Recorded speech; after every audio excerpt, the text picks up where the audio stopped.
Rusia mengumumkan bahwa misi pertamanya dalam invasi ke Ukraina kini sudah selesai. Selanjutnya, militer Rusia akan memusatkan fokus utama mereka di wilayah Donbas, Ukraina Timur.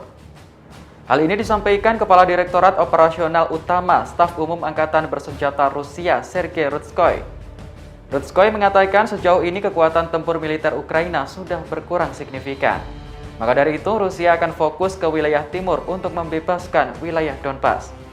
Melansir AFP, Rusia mengklaim bahwa pasukannya sudah menghancurkan angkatan udara dan pertahanan anti pesawat Ukraina.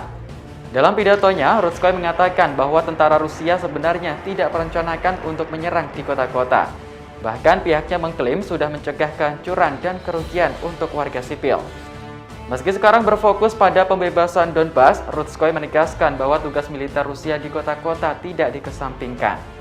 Pernyataan ini tampaknya menunjukkan bahwa Rusia akan beralih ke tujuan yang lebih terbatas setelah mengalami perlawanan sengit Ukraina. Kementerian Pertahanan Rusia mengatakan separatis yang didukung Moskwa sekarang menguasai 93% wilayah Luhansk dan 54% wilayah Donetsk. Kedua wilayah tersebut bersama-sama membentuk Donbas.